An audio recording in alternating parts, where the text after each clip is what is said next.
নিরীহ অসহায়। আমি তো মৌলানা মাঝে মাঝে একা একা কান্দি। শুরুর ঘটনা থেকে আমি অনেক কিছু জানি, একা একা কান্দি। মাহফুজ সাহেব, মাহফুজ ভাই যখন এত বড় ধৈর্যের পরিচয় দেয়, হায় কেমনে সহ্য করে একটা নিরপরাধ মানুষকে জেলখানার মধ্যে রাইখা রাইখা ওলামায়ে কেরাম রে তুমি জুলুম করতেছো। আল্লাহ বলে যত জুলুম বাড়াইবা আমি জায়গায় জায়গায় আগুন লাগাইয়া দিব। ওলামাদের উপরে জুলুম লাগাইয়া দিবা, হক্কানি ইলমের উপরে জুলুম লাগাইয়া দিবা।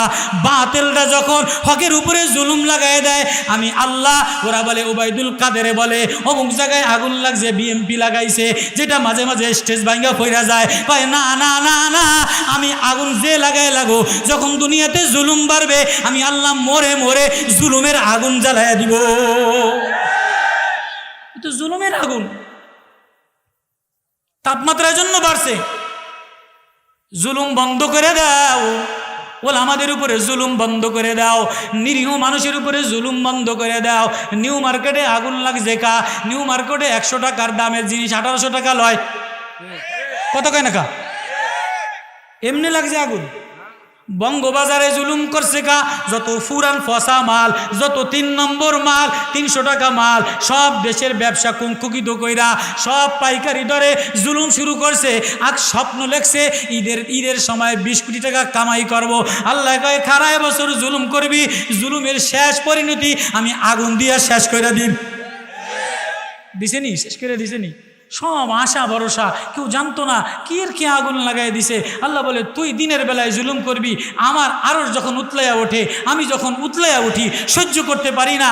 অসময়ে নিরীহের কান্দা, মজলুমের কান্দা, দুষ্টের কান্দা, তো আমি আল্লাহ তাআলা দুনিয়াতে জায়গায় জায়গায় তাপ বাড়াইয়া দেই, আগুন লাগাইয়া দেই, এজন্যই আগুন লেগে গেছে। এবার আসেন, ওয়াল কমারি ইজা তালাহা, চন্দ্রের কসম করে আল্লাহ বলে ইজা তালাহা, চন্দ্র যখন আস্তে আস্তে আস্তে মিঠি মিঠু আলো দিয়া, নরম আলো দিয়া, ঠান্ডা আলো দিয়া, চন্দ্রের আলো নরম হয় কিনা, ঠান্ডা হয় কিনা? চন্দ্রের আলো যদি সূর্যের পিছে পিছে না চলতো, না সরতো, না তেলাওয়াত করতো, পিছে পিছে না চলতো, তাহলে রাত্র ঠান্ডা হইতো না, তুমি ঘুমাইতে পারতা না। আজীব তাফসীরুল মানের মধ্যে, কুরতুবীর মধ্যে আজীব আজীব তাফসীর লিখছেন। এবার আল্লাহ বলেন আমি চন্দ্রের কসম করে কেন বললাম? নবুয়তের সূর্যের কসম এজন্য বললাম, নবুয়তের সূর্য, নবীরে আপনারে নবুয়তের সূর্য দিলাম। এ দুনিয়াটারে আমি সূর্যের দ্বারা, দুনিয়াটার গাছটারে, সূর্য না হইলে গাছ উঠতো না। দেখেন না ইটের তলে কোনো ঘাস জন্মায় না, সব সাদা হয়ে যায়। কথা কয় না কা? গাছ বানাইতে গেলে সূর্যের আলো লাগে। এই দুনিয়া যদি মানুষ হইতে চাও, মানবতা বানাইতে চাও, সমাজটারে বিনির্মাণ করতে চাও, সমাজের লোকগুলিরে ভালো বানাইতে চাও, সমাজের লোকগুলিরে মদিনাওয়ালার সাথে লাগাইতে চাও, তাহলে নবুয়তের সূর্যের কসম করে বলি, নবুয়তের আলো ছাড়া, নবুয়তের সূর্য ছাড়া পৃথিবীতে কোনো মানুষ হয় না, সব জানোয়ার হয়ে যায়।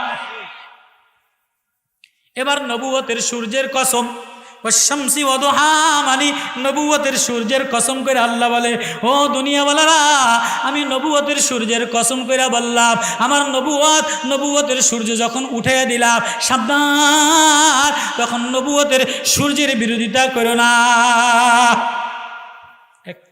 এবার 2 নম্বর, ওয়াল কমারি ইজা তালাহা, তাহলে চন্দ্রের কসম কেন দিলাম? বলে রাত্রে ঠান্ডা বানাইলাম। চন্দ্র সূর্যের পিছে পিছে চলে, সূর্যের আলোতের গতিতে পিছে পিছে চলে, তালাহা, ওর পিছে পিছে অনুসরণ করা, তেলাওয়াত কইরা চলে। বলে নবুয়তের সূর্য চিরদিন থাকবে না। নবুয়তের সূর্য, নবুয়ত মুহাম্মদুর রাসূলুল্লাহ সাল্লাল্লাহু আলাইহি সাল্লামের মাধ্যমে নবুয়তের সূর্যরে খতম করে দিলা, কিন্তু নবুয়তের সূর্যের তেলাওয়াতটা চন্দ্রের মধ্যে নরম বানায় দিলা, সাহাবা বানায় দিলা, তাবি বানায় দিলা, তাবে তাবিন বানায় দিলা, ওই আইম্মায়ে মুস্তাহিদ মুস্তাহিদিন বানায় দিলা, ওলামা বানায় দিলা, সালফে সালিন বানায় দিলা। যারা নবুয়তের সূর্যের অনুসরণ করে সাহাবারা, তাবিনরা, তাবে তাবিনরা, ইমামরা, মুস্তাহিদিনরা, ওলামায়ে কেরামরা, ইজা তালাহা, তোমরা যখন চন্দ্রের অনুসরণ করবা, ওলামাদের অনুসরণ করবা, সাহাবাদের অনুসরণ করবা, তাবিদের অনুসরণ করবা, তখনও তোমরা নাজাত পেয়ে যাবা। এবার ওয়ান্নাহারি ইজা জাল্লাহা, দিনের কসম করে আল্লাহ বলেন, দিনের কসম করে আল্লাহ বলেন, তাহলে পূর্ণাঙ্গ দিন হইতে গেলে সূর্য লাগে, চন্দ্র লাগে, গাছপালা লাগে, তৃণলতা লাগে, খাল বিল লাগে, সব কিছু মিলাইয়া আমি দুনিয়াটারে সাজাইলাম, দিন বানাইলাম, রাত্র বানাইলাম, দিন জীবিকার জন্য বানাইলাম, রাত্র আরামের জন্য বানাইলাম। والليل لباسا وجعلنا النهار معاشا وبنينا فوقكم سبعا شدادا। আল্লাহ লম্বা বইলা বইলা আনতুম আশাদ্দু খালকান আমিস সামাউ বানাহা রাফা সামকা ফাসাওয়াহা ওয়া আগতাশা লাইলাহা ওয়া আখরাজা দুহাহা ওয়াল আরদা বা'দা যালিকা দাহাহা আখরাজা মিনহা মাহা ওয়া মারআহা ওয়াল জিবালা আরসাহা মাতাআল লাকুম ওয়া লিআনআমিকুম। আল্লাহ তার নিদর্শনের কুদরত বইলা বইলা বইলা বইলা আল্লাহ বলে দিনটারে এমন বানাইলাম, দিনের আলোটারে এমন বানাইলাম, খাবারের উপযোগী বানাইলাম, কামাইয়ের উপযোগী বানাইলাম, চলার উপযোগী বানাইলাম। দিনের কসম কইরা কইরা বলি, দিন যখন আলোকৃত হয়, তো এই যদি দিনের আলোতে নবুয়তের আলো মিলাইল, চন্দ্রের আলো মিলাইল, তাহলে আমি আল্লাহ কদ আফলাহা মান যাক্কাহা, তোরে আমি সফলতা দিয়া দিব। এবার লাইলি ইযা ইয়াগশাহা, রাত্র যখন অন্ধকার আচ্ছাদিত হয়, তাহলে বোঝা গেল রাত্র একটা নেয়ামত। আল্লাহ রাত্রেরও কসম করছে, বলে নবুয়তের তেলাওয়াত করনেওয়ালারা, নবুয়তের সূর্য অস্তমিত যখন হয়, তো নবুয়তের ছাত্ররা, নবুয়তের ওলামায়ে কেরাম, নবুয়তের উত্তরসূরিওয়ালারা নবুয়তের চন্দ্র সিনার মধ্যে লয়ে লায়, নবুয়তের মায়া সিনার মধ্যে লয়ে লায়। আল্লাহ বলে যে নবুয়তের মায়া সিনার মধ্যে লয়ে লায়, আমি তারে সফলতা দিয়ে দেই। আল্লাহু আকবার। হযরতে আবু বকর রাদিয়াল্লাহু তাআলা আনহু 10 বছর বয়স। কয় বছর?